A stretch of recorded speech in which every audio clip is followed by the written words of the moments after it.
In last class अपन लोग discuss कर रहे थे त्वरण के बारे में। तो अपन लोगों ने बोला था त्वरण क्या होता है, वेग का समय के साथ परिवर्तन की दर क्या कहलाता है, त्वरण कहलाता है। और अगर आपको तात्क्षणिक त्वरण निकालना है तो वेग का समय के साथ परिवर्तन की दर समय के किसी निश्चित मान पर निकालनी पड़ेगी। तो जब भी परिवर्तन की दर निश्चित मान पर निकालनी पड़ती है तो क्या करना पड़ता है, अवकलन। तो आपने देखा था कि अगर मैं वेग का समय के सापेक्ष अवकलन करता हूं तो मेरे पास क्या आ जाता है, तात्क्षणिक त्वरण। और आप सब जानते हैं वेग किसके बराबर होता है, विस्थापन का समय के साथ परिवर्तन की दर समय के किसी निश्चित मान पर। तो विस्थापन का समय के साथ परिवर्तन की दर समय के किसी निश्चित मान पर निकालें तो क्या करना पड़ेगा, अवकलन। तो तात्क्षणिक वेग क्या होगा, विस्थापन का समय के सापेक्ष अवकलन। तो a बराबर क्या हो गया, d/dt, और v की जगह क्या लिख दिया, ds/dt। तो विस्थापन का समय के सापेक्ष अवकलन किया तो वेग आया। ये क्या चीज है, वेग ही तो है, ये वेग ही है। तो वेग का समय के सापेक्ष अवकलन करेंगे तो त्वरण आ जाएगा। इसका मतलब विस्थापन का 2 बार अवकलन करने पर, विस्थापन का 1 बार अवकलन करने पर वेग आता है, फिर एक और बार अवकलन करने पर त्वरण आता है। इसका मतलब विस्थापन का समय के सापेक्ष, विस्थापन का समय के सापेक्ष 2 बार अवकलन आपको क्या देगा, तात्क्षणिक त्वरण। तो भैया लोगों ये d इंटू डी, ये d इंटू डी नहीं है, ये d कोई राशि नहीं है जिसको मैं गुणा कर रहा हूं। ये d क्या है, डिफरेंशिएशन। तो ये विस्थापन का 1 बार अवकलन किया तो वेग आया, वेग का 1 बार और अवकलन किया तो क्या आया, त्वरण आया। तो इसका मतलब विस्थापन का 2 बार अवकलन करने पर त्वरण आता है, तो इसको बोलेंगे विस्थापन का समय के सापेक्ष 2 बार अवकलन आपको क्या देगा, तात्क्षणिक त्वरण। तो double differentiation of displacement with respect to time आपको क्या देगा, तात्क्षणिक त्वरण देगा। तो इस इसको d² नहीं बोला जाता, d² का मतलब d को 2 बार गुणा करो। ये कोई राशि नहीं है जिसको मैं 2 बार गुणा कर रहा हूं, इसको बोलेंगे d2s/dt²। बोले तो विस्थापन का समय के सापेक्ष 2 बार अवकलन, तो इसको d² ना बोलकर क्या बोला जाएगा, d2 बोला जाएगा। तो एक चीज क्लियर कर लीजिए, s का t के सापेक्ष 2 बार अवकलन करते हैं तो त्वरण आता है। तो त्वरण का 2 बार समाकलन कर दो, क्या जाएगा, विस्थापन। तो अगर आप थोड़ा सा गौर फरमाएं, a बराबर dv/dt है, तो dv बराबर क्या हो गया, a dt। एक बार जब आप समाकलन कर देंगे तो वेग आ जाएगा, और एक बार जब वेग आने के बाद फिर वापस समाकलन कर देंगे तो क्या आ जाएगा, विस्थापन आ जाएगा। तो विस्थापन का 2 बार अवकलन करने पर त्वरण आता है, तो त्वरण का 2 बार समाकलन करने पर क्या आ जाएगा, विस्थापन आ जाएगा। क्योंकि समाकलन अवकलन की क्या है, उल्टी प्रक्रिया है। त्वरण का 1 बार समाकलन करेंगे तो वेग आएगा, फिर वेग का एक और बार समाकलन करेंगे तो क्या आ जाएगा, विस्थापन आ जाएगा। क्योंकि वेग का समय के सापेक्ष अवकलन क्या देगा, त्वरण। तो त्वरण का समय के सापेक्ष समाकलन वेग देगा, वेग का विस्थापन का समय के सापेक्ष अवकलन क्या देगा, वेग। तो वेग का समय के सापेक्ष समाकलन क्या दे देगा, विस्थापन। तो त्वरण का 1 बार समाकलन करेंगे तो वेग आएगा, वेग का एक और बार समाकलन कर देंगे तो विस्थापन आ जाएगा। तो विस्थापन दिया है, त्वरण निकालना है तो क्या करना पड़ेगा, अवकलन। और त्वरण दे रखा है, विस्थापन निकालना है तो क्या करना पड़ेगा, समाकलन करना पड़ेगा। ये एक बेसिक कॉन्सेप्ट है। तो अपन लोगों ने लास्ट क्लास में त्वरण देख लिया था। आज अपन त्वरण पर आधारित 1-2 प्रश्न करने की थोड़ी सी कोशिश करते हैं, ठीक है।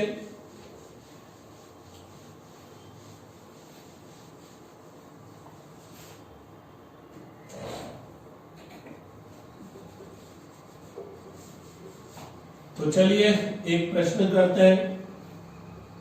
किसी गतिमान कण का वेग v समय t पर निम्न प्रकार निर्भर करता है। किसी गतिमान कण का वेग v समय t पर निम्न प्रकार निर्भर करता है।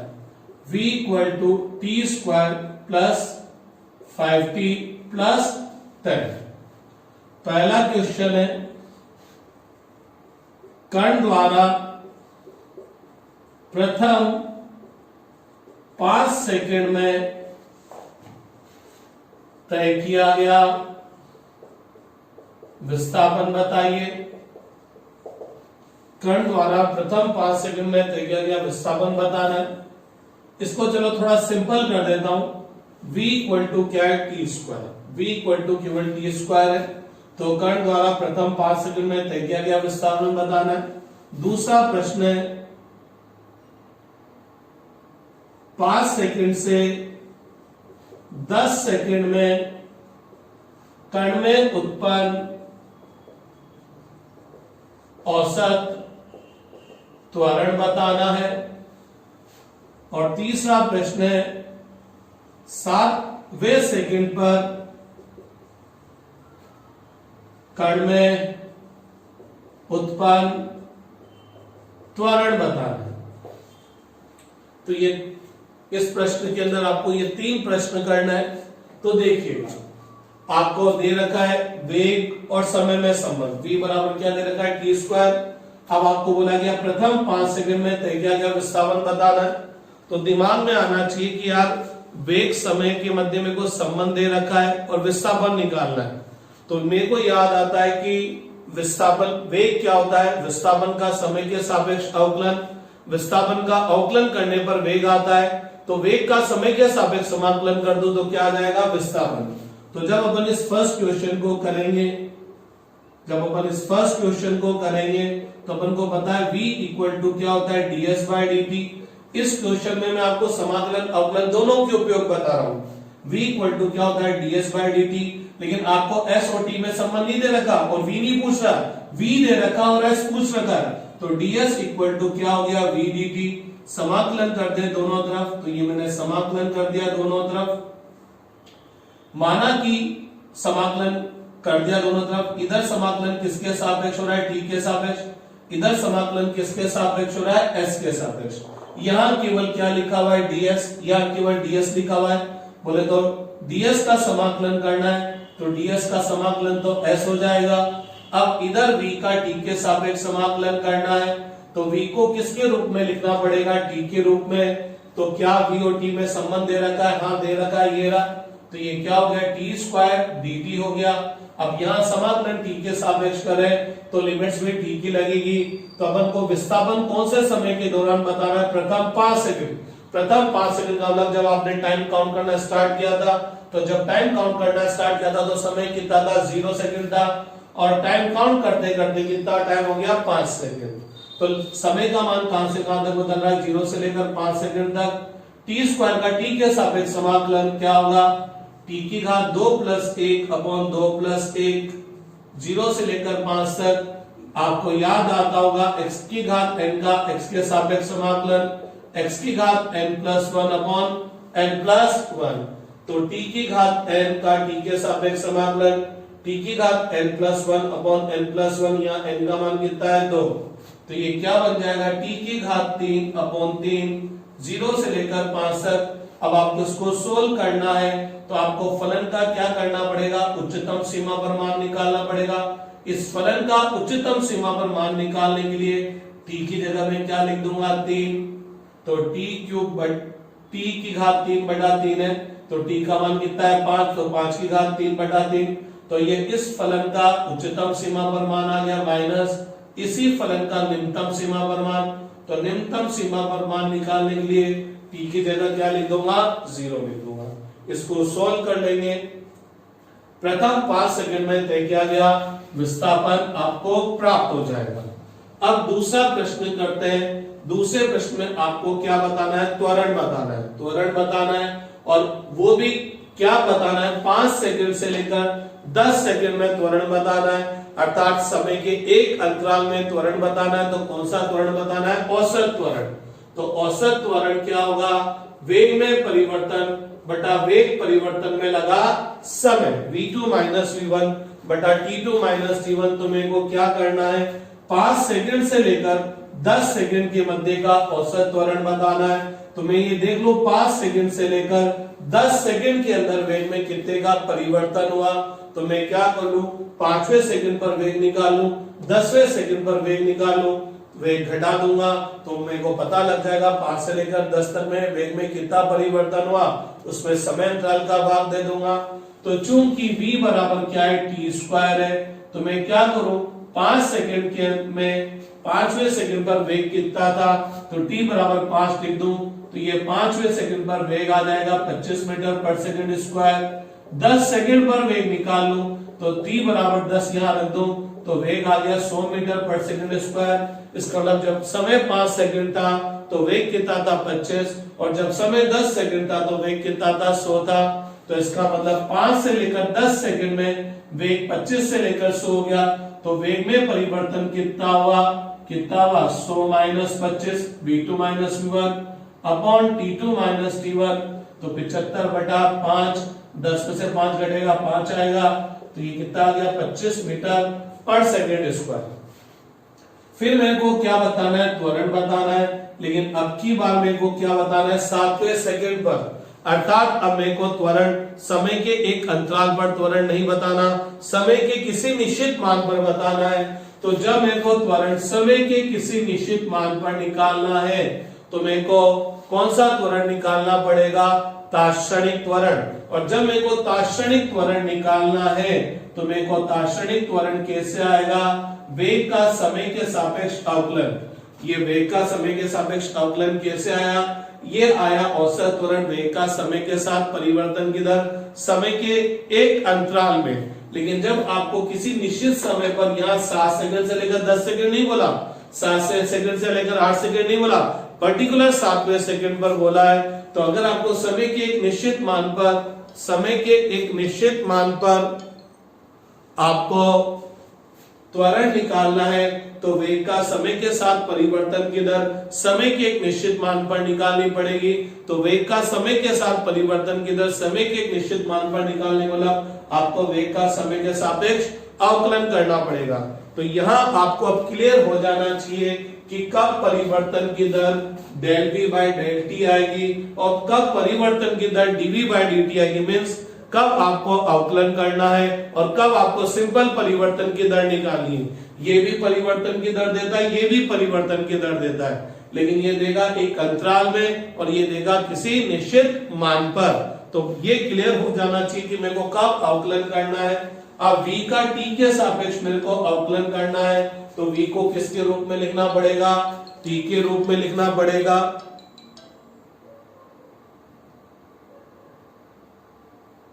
v को किसके रूप में लिखना पड़ेगा, t के रूप में। क्या मेरे पास v और t में संबंध है, हाँ है। ये रहा v इक्वल टू क्या है, टी स्क्वायर, तो ये हो गया d बाई डी टी, और इसको क्या लिख दो, टी स्क्वायर लिख दो। तो टी स्क्वायर का t के सापेक्ष अवकलन क्या होगा, n x की पावर n माइनस 1, तो क्या होगा n और t की घात 2 माइनस 1, तो 1, तो कितना हो गया 2t, a equal to 2t आ गया। तो ये क्या हो गया n x की पावर n माइनस 1, अवकलन तो पढ़ा ही अपन ने। तो अब अगर आपको 7वें सेकंड पर त्वरण बताना है तो a बराबर 2 इंटू टी, और t का मान कितना है 7, तो ये आ गया 14 मीटर पर सेकंड स्क्वायर। तो ये 7वें सेकंड पर क्या आ गया, त्वरण आ गया। इस क्वेश्चन में कोई प्रॉब्लम है तो आप फटाफट बोल दीजिए। इस क्वेश्चन जो मैंने सोल्व किया है इसमें आपको कोई प्रॉब्लम आ रही है तो फटाफट बोल दीजिए।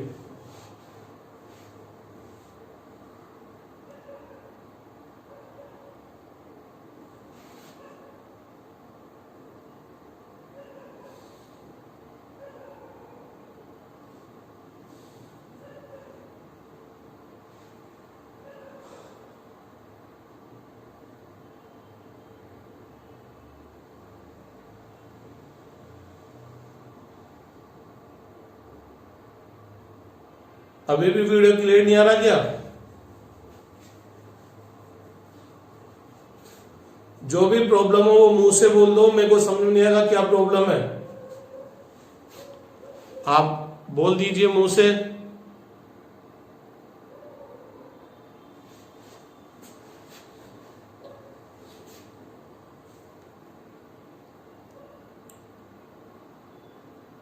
माइक ओपन करके बोल दीजिए सर ये वाली स्टेप समझ में नहीं आई। थर्ड में कौन सी स्टेप समझ में नहीं आई? A equal to DV by D समझ में नहीं आया कि ये से ये समझ में नहीं आया? क्या समझ में नहीं आया? ये वाली चीज क्लियर है? हेलो, ये चीज तो क्लियर है? ये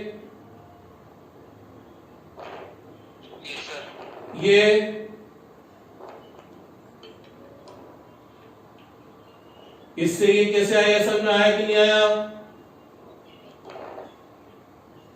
यस सर, आ गया। फिर क्या समझ में नहीं आया? मतलब समझ में नहीं आया फिर मेरे को। भाई अपने अवकलन का एक सूत्र पढ़ा था D by D x, x की घात n। इसका अवकलन कितना होता है? n एक्स की घात n माइनस 1। अब यहाँ x की जगह t लिख दूं, यहां पर भी t लिख दूं और n की जगह क्या लिख दूं? 2। तो n का मान तो कितना हो गया? 2। x की जगह t और n की जगह 2। तो बस यही तो लिखा है मैंने। अब आगे क्लियर? कोई भी तकलीफ हो तो बोल दे, डर मत, डरने की जरूरत नहीं है। क्लियर हो तो ही बोलना कि हाँ सर क्लियर है। हाँ ठीक है। हाँ खुशी जी, आपको फर्स्ट में क्या समस्या आ रही है? एक बात और बताओ मेरे को, इंटीग्रेशन डिफरेंशिएशन मैंने इंग्लिश में आपको दिए थे, तो इंग्लिश में ज्यादा दिक्कत तो नहीं आई उनमें? उसमें अवकलन समाकलन की जो क्लास है वो मेरी इंग्लिश में क्लास थी थोड़ी, तो वो समझ में तो आ गया ना अवकलन समाकलन? हेलो सर, थोड़ी थोड़ी आई थी सर। थोड़ी थोड़ी आई थी, अवकलन समाकलन तो निकालना तो आ गया? थोड़ा थोड़ा ही समझ में आया। मैं इतना अंग्रेज थोड़ी हूं जो पूरी अंग्रेजी में थोड़ी बोली है मैंने क्लासे, हिंदी में भी तो पढ़ाया उसमें। ये तो पता लग गया ना अवकलन कब किया जाता है, समाकलन कब किया जाता है? Yes sir. ये तो क्लियर हो गया ना? थोड़ा थोड़ा तो आइडिया तो आ गया होगा। Yes sir. आपने उनको कितनी बार देखा वीडियोस को? मेरे हिसाब से एक बार से ज्यादा बार किसी ने भी नहीं देखा, एक बार भी नहीं देखा होगा पूरा। देखा क्या किसी ने? नहीं देखा ना? हाँ तो बेटा एक नहीं समझ में आया ना तो उसको एक दो बार और देखो ना। अवकलन समाकलन में आपको एक बात बताऊं, मैं हिंदी में भी पढ़ाऊंगा ना तो भी एक बार में समझ में नहीं आता। अवकलन समाकलन ऐसी चीज है कि जो टीचर है ना, टीचर पढ़ाने वाले टीचर, उनको भी नहीं पता लगता कि कब करते किस कब नहीं करते। तो अवकलन समाकलन ऐसी चीज नहीं है कि बच्चों वाला है कि यूं ही समझ में आ जाए। उसको कम से कम आपको 2 बार 3 बार देखना पड़ेगा तब जाके समझ में आएगा। अगर मैं हिंदी में भी पढ़ाता हूं ना 8 साल, जैसे हिंदी मीडियम में क्लास लेता हूं, उन बच्चों को हिंदी में भी समझ में नहीं आता। तो आप उसको 2 बार 3 बार देखोगे ना तब पता लगेगा कि अवकलन कैसे होगा, समाकलन कैसे होगा, कैसे करते हैं कैसे नहीं करते। तो आप उसको देखो एक बार अच्छे से। अब आप बताओ पहले में आपको क्या दिक्कत है? कल पहले क्वेश्चन में खुशी आपको क्या दिक्कत आ रही बताओ? सर मैंने पहला समझा नहीं था, मेरी वीडियो अटक गई थी इससे। और तेरी तो गजब कर दिया। ठीक है चलिए देखिए आपको वेग समय संबंध दे रखा है v equal to T square. आपसे पूछा गया प्रथम 5 सेकंड में तय किया गया विस्थापन, तो क्या होगा? फिजिक्स और मैथमेटिक्स दोनों काम चलेगा फिजिक्स मैथमेटिक्स का। कैसे? क्योंकि आपको वेग समय दे रखा है, विस्थापन पूछ रहा है, तो आपको दिमाग में आएगा वेग क्या होता है? विस्थापन का समय के साथ परिवर्तन की दर समय के किसी निश्चित मान पर। तो दिमाग में आएगा कि यार विस्थापन का अवकलन करते हैं तो वेग आएगा। अब वेग विस्थापन का अवकलन करने पर वेग आया, तो वेग का समाकलन करने पर क्या आएगा? विस्थापन। ये आपको फिजिक्स और मैथमेटिक्स दोनों दिमाग में आएगी तब जाके क्लियर होगा। फिजिक्स तो क्या है? विस्थापन का समय के साथ परिवर्तन की दर मेरे को वेग देती है, तो ये तो बात हुई फिजिक्स की। जब आपको परिवर्तन की दर निकालनी किसी समय पर, तो आपको क्या करना पड़ेगा, अवकलन। तो ये बात हुई मैथमेटिक्स की। तो ये क्लियर होना चाहिए कि वेग क्या होगा, विस्थापन का समय के सापेक्ष अवकलन। तो विस्थापन का अवकलन करने पर वेग आया, तो वेग का समाकलन करने पर क्या आएगा, विस्थापन। जिस दिन मैंने तात्क्षणिक वेग पढ़ाया था उस दिन भी ये चीज पढ़ाई हुई है। अगर आपने नोट्स बनाए हो तो उस दिन भी इवन मैंने नोट्स डाल रखे आपके ऐप पर, तो वहां पर भी आप देखिएगा ये मैंने वहां दे रखा है। लेकिन जब मैंने वेग तात्क्षणिक वेग पढ़ाया था तब मैंने इसको सोल्व नहीं किया था, बस मैंने वहां लिख दिया था वेग का समय के सापेक्ष समाकलन t1 से t2 तक। और वहां पर मैंने ये बोला था जब तक मेरे को ये नहीं पता होगा कि वेग समय पर कैसे निर्भर करता है मैं इसका समाकलन नहीं कर सकता।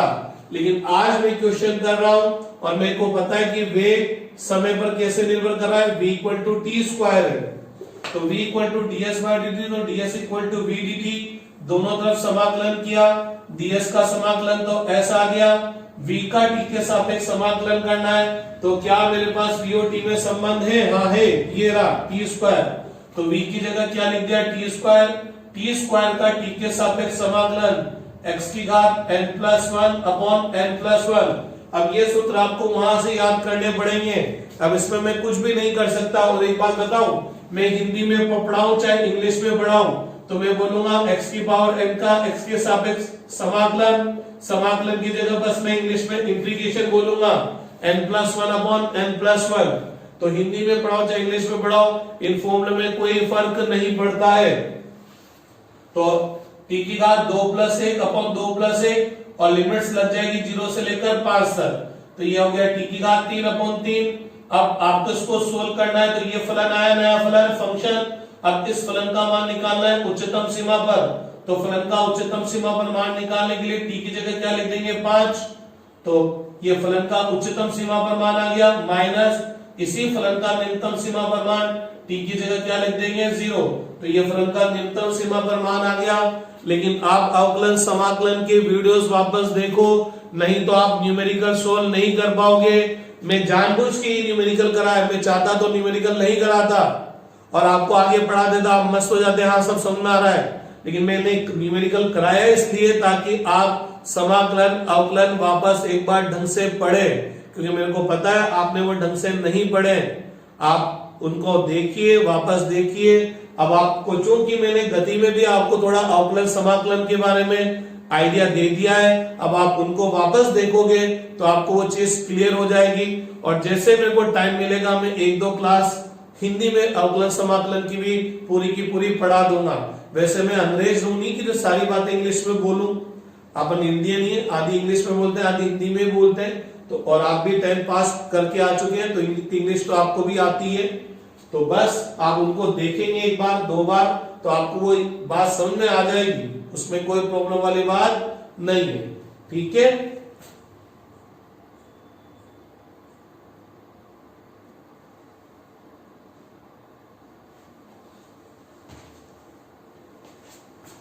अब अपन दूसरा क्वेश्चन करते हैं।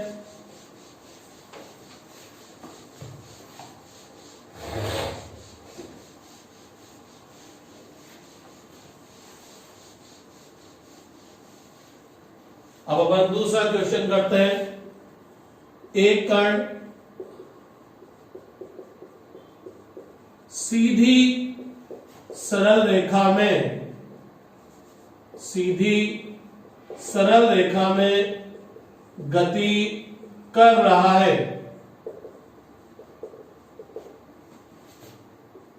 5 सेकंड में इसका वेग 10 मीटर पर सेकंड से बढ़कर 20 मीटर पर सेकंड हो जाता है, तो कण में उत्पन्न त्वरण ज्ञात कीजिए। तो कण में उत्पन्न त्वरण ज्ञात कीजिए। तो भैया लोगों, एक कण सीधी सरल रेखा में चल रहा है, अभी इसका वेग कितना है, 10 मीटर पर सेकंड है। और यहां से चलते चलते चलते जब इसको 5 सेकंड हो गया तो इसका वेग बढ़ते बढ़ते 10 से बढ़ते बढ़ते कितना हो गया, 20 मीटर पर सेकंड हो गया। तो आपको कण में उत्पन्न त्वरण बताना है, तो नो डाउट आपको ये त्वरण 0 से लेकर 5 सेकंड में बताना है। तो आपको कौन सा त्वरण बताना है, तात्क्षणिक त्वरण की औसत त्वरण। आप जवाब देंगे मेरे को, अगर मेरे को त्वरण बताना है कहां से कहां तक, 0 से लेकर 5 सेकंड के अंदर, तो आप मेरे को बताएंगे मेरे को कौन सा त्वरण बताना है, औसत त्वरण की तात्क्षणिक त्वरण। तात्क्षणिक त्वरण। क्या यहां पर मेरे को त्वरण समय के किसी निश्चित मान पर बताना है कि त्वरण मेरे को समय के एक परास के अंदर, रेंज के अंदर बताना है। मेरे को यहां त्वरण 0 सेकंड से लेकर 5 सेकंड तक में बताना है। तो क्या मेरे को यहां त्वरण समय के किसी निश्चित मान पर बताना है कि समय की एक रेंज पर बताना है, निश्चित मान पर। कौन से मान पर, 5 सेकंड पर। मैं 5 सेकंड पर थोड़ी बताना है मेरे को तो बताना है 0 सेकंड से लेकर 5 सेकंड के अंदर। क्यों, क्योंकि मेरे को बोला गया है इसका वेग 10 सेकंड से बढ़कर कितना हो गया, 10 मीटर पर सेकंड से बढ़ के कितना हो गया, 20 मीटर पर सेकंड। कितने समय के अंदर, 5 सेकंड के अंदर। तो 5 सेकंड का मतलब 0 से लेकर 5 सेकंड के अंदर अंदर इसका वेग 10 से लेकर 20 हो गया है। तो मेरे को त्वरण बताना है, तो ये त्वरण मेरे को क्या बताना है, 0 से लेकर 5 तक में बताना है। तो समय के निश्चित मान पर बताना है कि परास पे बताना है, किस पे बताना है, परास में बताना है। 0 से लेकर 5 सेकंड तक में बताना है। तो जब मेरे को तो कौन सा त्वरण बताना है, औसत त्वरण। औसत त्वरण बताना है तो इसका मतलब मेरे को del V by del T बताना है कि डीवी बाय डी टी बताना है। औसत त्वरण के लिए del V by del T लगाऊं कि डीवी बाय डी टी लगाऊं, delta V by delta T. ये तो परिवर्तन की दर देगा समय की किसी निश्चित मान पर, तो ये तो तात्क्षणिक त्वरण देगा। समझ में आ रहा है ना कि परिवर्तन की दर कब औसत आएगी और कब तात्क्षणिक आएगी। तो ये मेरे को बताना है del V by del T. Del V by del T बोले तो V2 minus V1 upon T2 minus T1। लेकिन गलती से वेग क्या बताई, सदिश राशि बताई। तो मेरे को अंतिम वेग में से प्रारंभिक वेग घटाना है। तो पता लगा भैया वेग सदिश राशि बताई, तो अपन को क्या करना पड़ेगा, सदिश का वैकलन। वेग सदिश का वैकलन का मतलब परिमाण के साथ साथ क्या चाहेगी, दिशा भी चाहेगी। लेकिन मेरी किस्मत बहुत अच्छी है कि प्रारंभिक वेग और अंतिम वेग दोनों एक ही रेखा पे हैं। तो जब दोनों एक ही रेखा पर हैं, तो इनकी दिशा बताने के लिए मैंने एकांक सदिश चूज कर लिया एनकेफ। तो V2 वेक्टर अगर मैं बात करूंगा तो इसमें परिमाण भी आएगा और दिशा भी आएगी। तो V2 वेक्टर का परिमाण तो कितना आया, 20। दिशा देने के लिए अपन क्या यूज करेंगे, एकांक सदिश। तो इसका परिमाण तो हो गया 20 और इसकी दिशा किधर की तरफ हो गई, एनकेप की तरफ। माइनस V1 वेक्टर का परिमाण कितना है, 10। दिशा किधर की तरफ है, अरे इसकी भी एनकेप की तरफ ही है, upon T2 minus T1। T2 minus T1 का मतलब यहां से यहां तक आने का लगा समय। तो ये समय कितना है, 5 सेकेंड। या यूं बोलो T2 5 सेकेंड है और T1 0 है, तो 5 माइनस 0 लिख दो, एक ही बात है। तो A वेक्टर इक्वल टू 20 एनकेप माइनस 10 एनकेप में कितना आएगा, 10 एनकेप। 10 में 5 का भाग देंगे तो 2 एनकेप।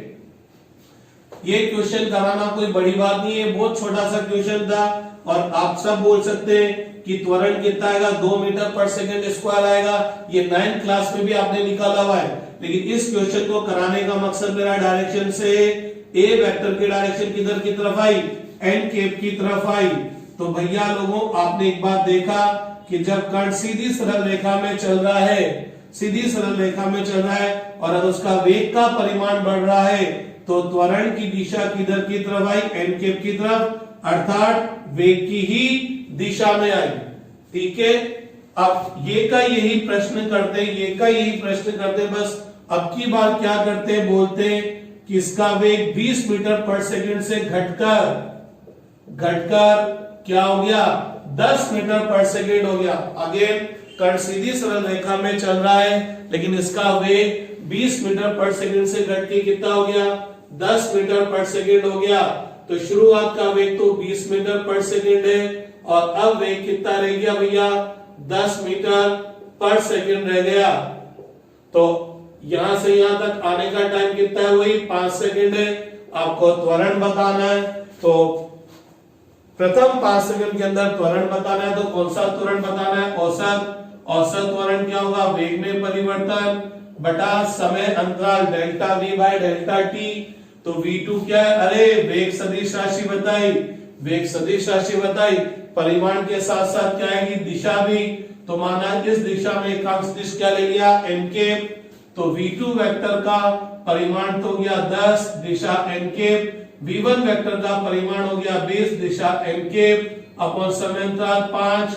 तो 10 n के में से 20 n के घटाएंगे तो माइनस 10 n के पाएगा, भाग दे देंगे तो माइनस 2 n के पाएगा।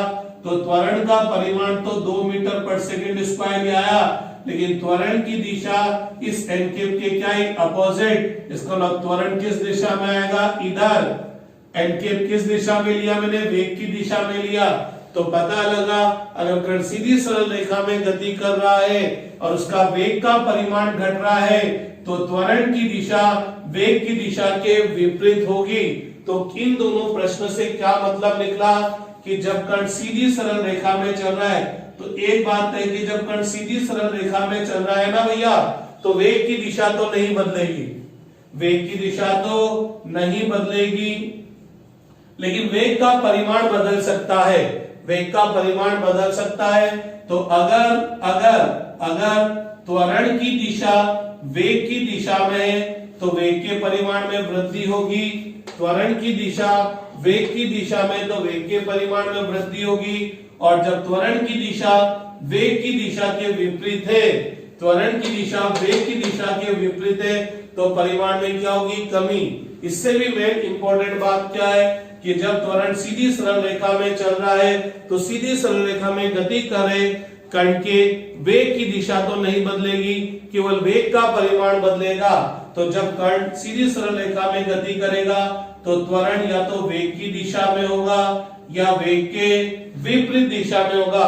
अगर त्वरण वेग की दिशा में होगा तो इसका वेग का परिमाण बढ़ता जाएगा, और वेग के विपरीत दिशा में होगा तो परिमाण घटता जाएगा। मैंने एक दिन आपको बहुत गजब की चीज पढ़ाई थी, जिस दिन मैंने त्वरण पढ़ाया था।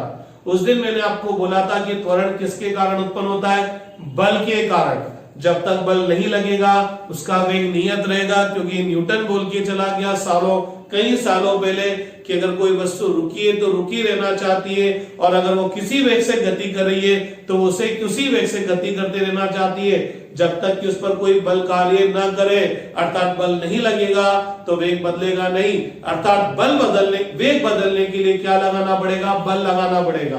तो अगर वस्तु सीधी सरल रेखा में गति कर रही है और आप उसका वेग बदलना चाहते हैं, तो सीधी सरल रेखा में गति कर रही वस्तु का वेग कैसे बदला जा सकता है, केवल उसका परिमाण बदलकर। तो आपको अगर इसका वेग बदलना है तो आपको या तो परिमाण बढ़ाना पड़ेगा या परिमाण घटाना पड़ेगा। तो जैसे आप वस्तु पर बल लगाएंगे उसका वेग बदलेगा, तो उसके अंदर क्या उत्पन्न होगा, त्वरण उत्पन्न होगा। अब आपने एक और चीज बोली थी कि न्यूटन की गति का द्वितीय नियम बोलता है बल की दिशा ही त्वरण की दिशा होती है। तो देखना, अगर मान लीजिए ये वस्तु इस दिशा में चल रही है, तो अब अगर मैं इस पर बल इसी दिशा में लगाऊं तो क्या ये टेढ़ा मेढ़ा चलेगा, नहीं, ये सीधा का सीधा चलेगा। और चूंकि मैंने बल वेग की दिशा में लगाया है तो ये इसकी गाड़ी को तेज दौड़ाएगा कि धीरे धीरे करेगा, तेज दौड़ाएगा। तो इसके वेग का परिमाण क्या होगा, बढ़ेगा। बल की दिशा ही त्वरण की दिशा होती है। तो मैंने अभी थोड़ी देर पहले बोला कि जब कण सीधी सरल रेखा में गति कर रहा है तो त्वरण की दिशा वेग की दिशा में होगी या वेग के विपरीत होगी, और अगर त्वरण वेग की दिशा में होगा तो उसका वेग का परिमाण क्या होता जाएगा, बढ़ता जाएगा। और अगर ये कण का वेग है और बल में विपरीत दिशा में लगा दूं तो कण चलेगा तो सीधी सरल रेखा में, लेकिन उसका वेग धीरे धीरे कम होता जाएगा। ये बल की दिशा है, तो यही त्वरण की दिशा है। तो इस चैप्टर में अपने लिए बल नहीं पढ़ रहे, इसलिए अपन बल नहीं बोलते, लेकिन दिमाग में आप बिठा लीजिएगा, अगर ये त्वरण की दिशा है तो दिमाग में बिठा लो इस पर ये बल इधर लग रहा है, अगर त्वरण की दिशा है तो दिमाग में बिठा लो बल इधर लग रहा है, तो साफ दिख जाता है कि बल इधर लग रहा है, तो बल वेग की दिशा में लग रहा है। जिस दिशा में गाड़ी जा रही है उसी दिशा में बल लग रहा है, तो वो क्या करेगा, उसकी चाल को, वेग के परिमाण को क्या कर देगा, बढ़ा देगा। और अगर बल वेग के विपरीत दिशा में लग रहा है तो वह वेग के परिमाण को घटा देगा। शॉर्टकट बात यह है, मेरी बात कुछ भी सुन में नहीं आई हो तो इन दो प्रश्न से कराने का मकसद ये है कि जब कोई भी कण सीधी सरल रेखा में गति करेगा तो त्वरण या तो वेग की दिशा में होगा या वेग के विपरीत। सीधी सरल रेखा में गति कर रहे कण में उत्पन्न त्वरण कभी भी वेग से कुछ कोण पर नहीं होगा। अगर त्वरण वेग से इस दिशा में है तो यह सीधी सरल रेखा में गति करेगा ही नहीं, एक भी में गति करेगा ही नहीं। क्यों? क्योंकि अगर त्वरण इधर है तो इसका मतलब बल इधर है और वेग इधर है और बल इधर है, तो ये कभी भी सीधा सीधा नहीं जाएगा, यह मुड़ेगा और मुड़ेगा तो ये गति कौन सी होगी, द्विवीय में गति या त्रिवीय में गति होगी, एक भी में गति नहीं होगी। एक भी में गति होने के लिए कण पर अगर बल लग रहा है तो या तो वेग की दिशा में लगेगा या वेग के विपरीत दिशा में लगेगा। वेग की दिशा में लगेगा तो त्वरण वेग की दिशा में होगा और विपरीत लगेगा तो त्वरण वेग के विपरीत होगा। मींस अगर कण सीधी सरल रेखा में गति कर रहा है तो त्वरण और वेग एक दूसरे के समानांतर होंगे। त्वरण या तो वेग की दिशा के विपरीत होगा या उसी की दिशा में होगा। एक विमीय गति में कभी भी त्वरण वेग से कुछ कोण पर नहीं होगा। तो एक विमीय गति की खास बात, त्वरण या तो वेग की दिशा में होगा या उसके विपरीत होगा। इसके अलावा त्वरण और किसी भी दिशा में नहीं हो सकता है। अब मैं आपको एक क्वेश्चन देता हूं, लिखे, आप उस क्वेश्चन को सोल्व करके मेरे को व्हाट्सएप करेंगे मेरे नंबर पे, या आपका जो ग्रुप है उस ग्रुप के अंदर उस क्वेश्चन को सोल्व करके करेंगे। तो मैं ये देखना चाहता हूं कि आप लोगों ने सदिश वदिश पढ़ा भी कि नहीं पढ़ा, कि बस टाइम ही पास किया। तो क्वेश्चन लिखेंगे, लिख रहे हैं सब क्वेश्चन, हाँ के ना? Yes sir. चलो लिखिए। एक कण 5 मीटर पर सेकंड वेग से पूर्व दिशा में गति कर रहा है। एक कण 5 मीटर पर सेकंड वेग से पूर्व दिशा में गति कर रहा है।